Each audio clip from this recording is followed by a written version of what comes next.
Salut, c'est Julien de la 7 Shapes School et de 7 Shapes évidemment. J'avais pas prévu de faire ce vlog là, mais en fait ce matin, pour tout vous expliquer, je suis allé au marché comme tous les week-ends en fait. Alors ça fait un peu bobo, mais j'aime bien aller au marché. J'ai la chance d'habiter en ville et donc du coup je peux tout faire à pied et je vais vous expliquer pourquoi c'est beaucoup plus efficace pour moi. Si j'avais une maison, j'aurais un jardin et là ça serait encore plus efficace je pense. Je nettoyais la salade et j'étais en train d'écrire des mots, j'étais en train de penser à des mots, j'écrivais un mot, je nettoyais une feuille, deux feuilles, puis ensuite j'ai réécrivé un mot et ça a fait un plan.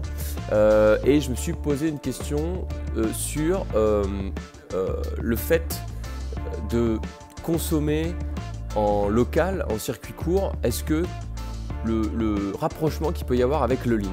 Alors, du coup, j'ai aussi une petite pensée, je commence tout de suite par là, pour mon pote Nico qui a une chaîne, c'est un couple d'amis que je connais très bien. Nico, c'est un pote depuis 15 ans, qui a une chaîne YouTube qui s'appelle Les Ateliers du Hameau. Je vous invite vraiment à aller voir ce qu'il fait. Il construit sa maison tout seul, il a construit sa maison tout seul, il est ultra écolo, il utilise de l'eau de pluie, enfin bref, il fait énormément de choses, c'est super intéressant.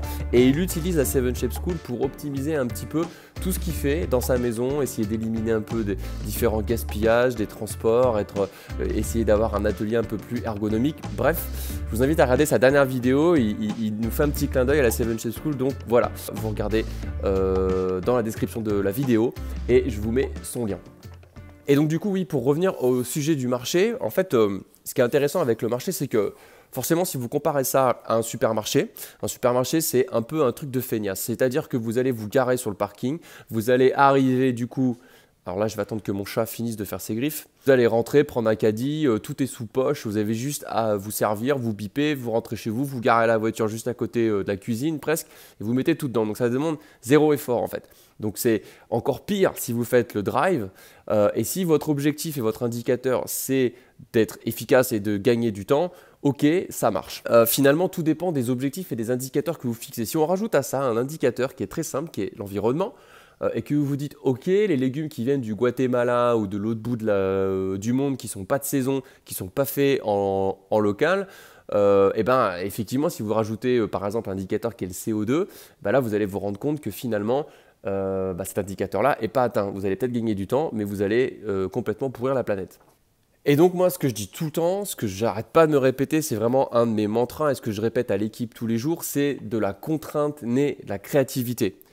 De la contrainte naît la créativité. Et moi, j'adore mettre des contraintes, que ce soit de temps, quand je fais des missions, on contraint le temps de façon à être très créatif. On se contraint en termes de budget, au niveau de l'équipe, on essaie de contraindre l'équipe également. C'est intéressant de travailler avec une petite équipe puisque on est obligé de se contraindre en termes d'idées. On ne peut pas se permettre d'aller dans différentes directions et de perdre trop de temps et de perdre trop d'argent. Dans un supermarché, il n'y a pas de contrainte. Il n'y a pas de contrainte, vous allez y aller. C'est limite s'il n'y a pas un type. Quand vous rentrez dans le rayon des légumes et des fruits et légumes, s'il n'y a pas un type qui va vous peser vos tomates, quoi. C'est un truc de dingue, on est devenu complètement assisté et en fait, on essaie de vivre dans un monde sans aucune contrainte. Alors du coup, de mon mantra de la contrainte naît la créativité, effectivement, on ne peut absolument pas être créatif et absolument pas être dans la recherche d'astuces quand on n'a pas de contrainte. Et donc finalement, quand je vais au marché et que je suis obligé de me déplacer, que j'y vais avec mes propres sacs, que j'y vais avec mes tupperwares, que j'y vais avec mes conserves par exemple, pour essayer d'utiliser le moins possible de déchets, parce qu'un indicateur qui est le CO2, du coup vous utilisez de moins en moins de déchets.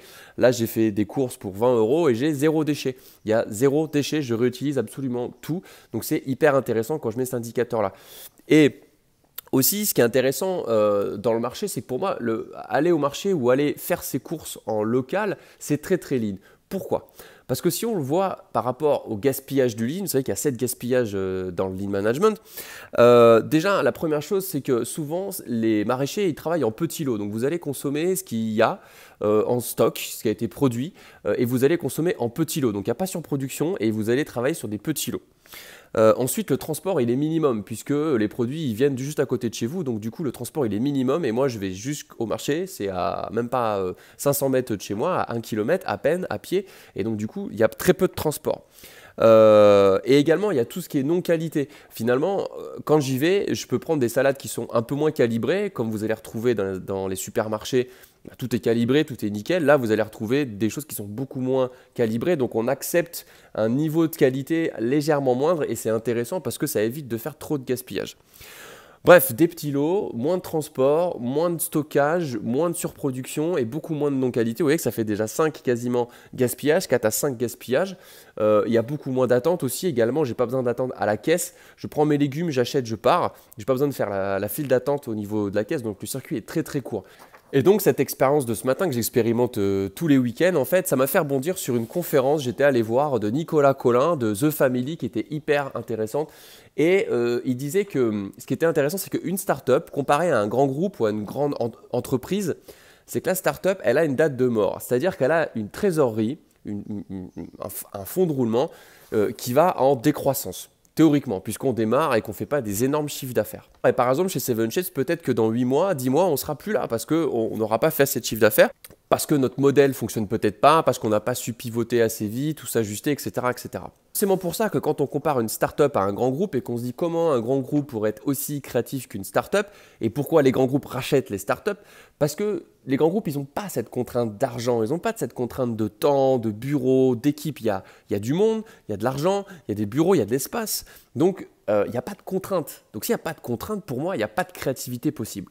Et donc, c'est hyper compliqué d'être hyper créatif sans avoir à trouver d'astuces pour gagner de l'argent, sans avoir à trouver d'astuces pour garder l'équipe, sans avoir à trouver d'astuces pour optimiser l'espace dans ses bureaux, parce que les bureaux, ça coûte cher et on n'a pas des trésoreries illimitées.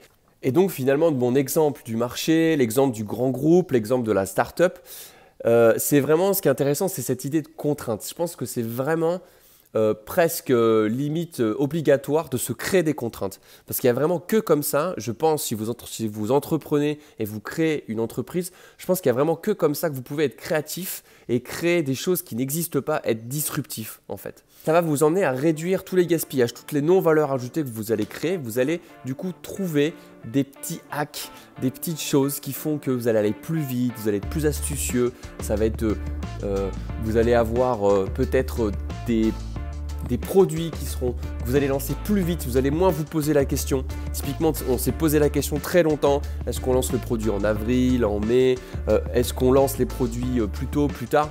Et on a essayé de trouver des outils, comme je les appelle les outils Frankenstein. On fait un produit qui n'est pas vraiment le produit qu'on veut, mais qui permet de voir si ça fonctionne. Donc vraiment, s'il y a une chose à retenir, c'est créez-vous des contraintes, fixez-vous des objectifs, essayez de réduire au maximum vos gaspillages, concentrez-vous sur la valeur ajoutée, testez votre produit énormément et comme ça, théoriquement, ça devrait plutôt bien se passer. Donc voilà, c'était un peu le vlog improvisé. J'espère que ça va vous inspirer un petit peu. Je vous dis à très bientôt sur la chaîne de 7Shapes. Ciao, ciao.